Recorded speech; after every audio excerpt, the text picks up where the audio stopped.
Pues hoy nos venimos al Hospital Universitario Vinalopó porque tenemos que conocer departamentos y cómo trabajan. Todos los meses solemos venir a conocer un área. Pues hoy nos toca el servicio de rehabilitación, que además es multidisciplinar, trabajan juntos con otros servicios y lo mejor es pues venir a que nos lo cuenten las personas que están encargadas de llevarlo a cabo. Os presento, venga, pues vamos a darle la bienvenida. Tenemos a Victoria, que es doctora y jefa del servicio de rehabilitación. Victoria, bienvenida. Muchas gracias. Bueno, y contamos también con Javier Valero, que supervisor de fisioterapia. No se han cambiado los cargos ni nada, no me lo creo, no me lo creo. Perfecto. Bueno, pues yo creo que hablando de que es un servicio multidisciplinar, la rehabilitación, si queréis un poco, ¿quién quiere empezar contando pues cuál es el gran papel, ¿no? ¿Cuál es el gran papel de la rehabilitación dentro de los tratamientos crónicos, por ejemplo, o para qué más se utiliza? Bueno, pues empiezas tú, Javi. Sí, bueno, pues a ver, el servicio de rehabilitación está compuesto por diferentes profesionales, como has dicho, sobre todo lo componen médicos de rehabilitación y fisioterapeutas, aunque hay otros profesionales, y es un servicio que se encarga de recuperar, de buscar la funcionalidad, la vuelta a la capacidad de las personas que la han perdido por diferentes causas, pues pueden ser desde problemas neurológicos, lesiones por dolor crónico o intervenciones quirúrgicas. ¿Quién suele ser el perfil, ¿no?, de paciente que hace más uso de ese servicio? A ver, el perfil es muy variado, porque lo bueno que tiene rehabilitación es que, como ha dicho Javi, la rehabilitación como especialidad es la especialidad de la discapacidad. Entonces, tratamos cualquier tipo de situación en la que una persona haya perdido capacidades para su situación vital previa. Entonces, eso significa que tenemos tanto pacientes, por ejemplo, que han sido sometidos a una intervención quirúrgica, o que han sufrido un accidente, o que han tenido, como bien decía, una lesión neurológica, o sencillamente pues que tienen una incontinencia o una parálisis facial. Entonces tenemos muchas unidades o subunidades dentro del servicio para abordar diferentes problemas que puedan conllevar cualquier deterioro en las capacidades habituales del paciente. Con este gran amplio abanico de perfil de paciente, me imagino que tiene que ser muy personalizada a cada patología o a cada paciente, las necesidades de cada uno. Sí, de hecho estamos subespecializados. Dentro del propio servicio estamos subespecializados y desde el punto de vista médico pues tenemos médicos que están, por ejemplo, más especializados en el daño neurológico o en los pacientes amputados. Y dentro de fisioterapia igual, tenemos fisioterapeutas que están más especializados en el abordaje de cada una de esas patologías. Sí, de hecho, en el departamento lo que hacemos es acercar a los pacientes con algias y dolor crónico a los diferentes centros de salud, las zonas básicas de salud, pero luego en el hospital tenemos los verdaderos expertos y especialistas en cada unidad. Y es una marca diferencial también de nuestro departamento, en el que cada persona que tenga un problema, una lesión, es tratado por un especialista y un experto. Es decir, que tenéis esa dualidad de poder venir al hospital a esos expertos, pero luego el acercamiento, ¿no?, de estar en tu centro de salud, que eso también les facilitará un poco la vida al paciente. Claro. Es que en realidad, para que no haya confusión, porque esto también hay una leyenda urbana antigua de que los del hospital son más especialistas que los de primaria, voy a romper esa leyenda urbana. La diferencia de que sea hospital o que sea atención primaria o ambulatorio es que el tipo de tratamiento que uno necesita es accesible y puede ser, por ejemplo, pues eso, un postquirúrgico después de romperte una muñeca, un dolor de cualquier parte del cuerpo, y los tratamientos especializados que hacemos en el hospital son, como comentaba antes, pues imagínate una parálisis facial, que a veces también se puede hacer en primaria, o un amputado que necesita pues una serie de espacios determinados para reeducar esa marcha con una prótesis, o un paciente neurológico que necesita pues unas camillas especiales, o el linfedema. Estoy diciendo cosas que me van viniendo, que tienen una presoterapia específica que solo está aquí. Entonces ya son casos como concretos de patologías muy concretas, pero evidentemente los especialistas médicos que van a atención primaria son los mismos que están en el hospital, y los fisioterapeutas que están en atención primaria en un momento dado pueden estar en el hospital o en atención primaria. Que todo va a depender de la patología de cada persona, tendrá que ir a un área o al otro. No es que una cosa sea mejor que la otra, como los pacientes muchas veces dicen, yo quiero venir aquí y aquí, es mejor. No, es en el lo que mismo. tú vas a ir a donde realmente te toque según tu patología o tu dolencia.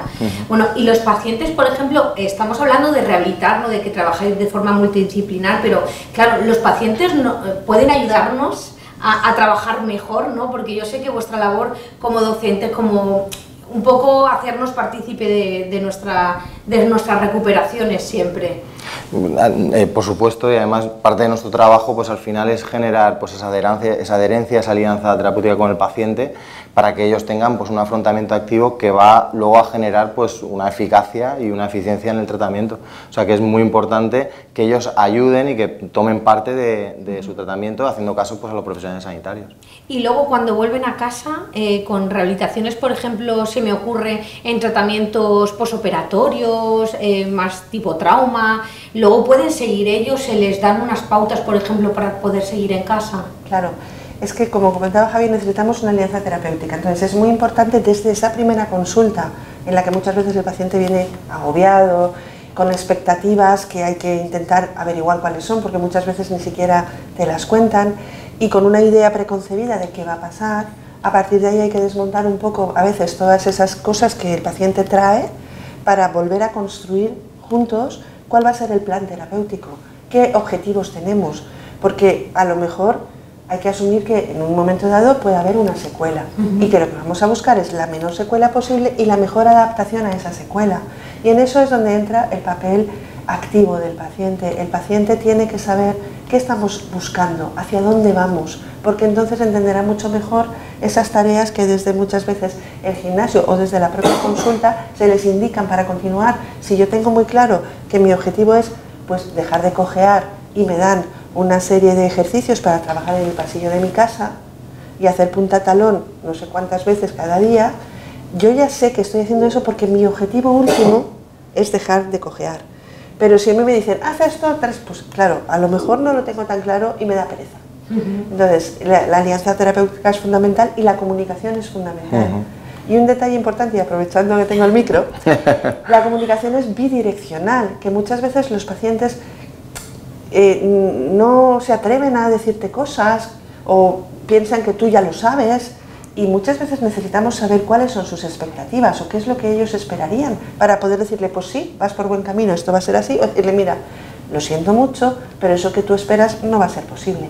Y a veces pues tenemos que hacer un poco de adivinos intuitivos para saber qué es lo que ellos están esperando de nosotros. Y pues aprovecho para invitar a los pacientes a que comuniquen. Y eso no significa exigir lo que ellos quieran, que a veces tampoco.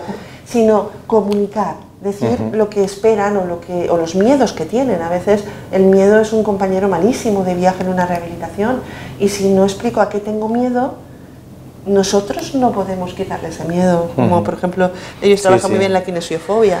Totalmente, totalmente. Además el aprendizaje y el feedback que nos dan los pacientes en cada sesión de fisioterapia, en las consultas de rehabilitación, es algo que a nosotros nos favorece o nos facilita luego para prescribir pues, según qué ejercicios y favorecer pues, el que no tengan miedo al movimiento, el que puedan hacer una rehabilitación que se acorde pues, a su lesión. Y dentro del mundo de la rehabilitación y de la fisioterapia ha avanzado mucho, hay nuevas técnicas, nuevas incorporaciones, maquinaria. Ha avanzado, pero fíjate que nosotros nos basamos en principios que son pues, inherentes a la rehabilitación y la fisioterapia, como es el ejercicio, la educación, como hemos hablado, la alianza terapéutica. Entonces está claro que hay pues, técnicas innovadoras o tecnología pues, también un poco más innovadora, que sobre todo pues, favorece el modificar los síntomas, pero los pilares básicos al final en los que nos basamos en una rehabilitación pues siguen siendo el ejercicio y la educación con el paciente. O sea que... Incorporamos todas las técnicas novedosas que tienen evidencia científica. Es decir, que como servicio somos bastante pioneros, lo hemos sido desde la apertura hace 15 años. Entonces, muchas veces piensan, no, es que en la calle me hacen no sé qué y aquí en el hospital esto no lo van a hacer. Evidentemente no lo vamos a hacer en el momento en el que no hay una evidencia científica, es decir, pues no sé si tú te acordarás de las pulseras magnéticas o de otras cosas que parecía que iban a ser la panacea para quitar todos los dolores y luego al final se quedó en nada. Entonces nosotros no vamos a aplicar cosas que no tengan una base, pero si una cosa tiene una base, nosotros vamos a incorporarla a la mayor brevedad, pues a lo mejor no inmediatamente que sale, sino cuando ya tenemos todo esto. Y ahora pues recientemente hemos incorporado pues diferentes cosas, toda la fisioterapia intervencionista que tiene evidencia, o desde nuestro punto de vista en medicina pues estamos, por ejemplo, infiltrando plasma rico en plaquetas, o sea, todas las cosas que van mostrando su evidencia se van incorporando progresivamente. En ese sentido yo creo que estamos bastante en la vanguardia, por decirlo así. Sí, y además, al hilo de lo que comenta Victoria, no todo vale para todo. O sea, muchas veces vemos, además hoy en día en redes sociales, pues en la televisión, pues esta técnica es novedosa porque se la aplican a diferentes deportistas. Pero no todo vale para todo, como digo, y hay veces que sí que hay o se muestra una evidencia contrastada a lo largo de los años, sobre todo, pero para una causa, un paciente en concreto. Entonces ahí es donde nosotros tenemos que hilar más fino. Y luego, por ejemplo, estamos hablando de la rehabilitación, todo el proceso post, ¿no? Que se hace después, pero tener una vida activa, hacer deporte, al final la musculatura es la parte que compete a todo el cuerpo, es decir, lo que nos sostiene, tanto huesos como órganos.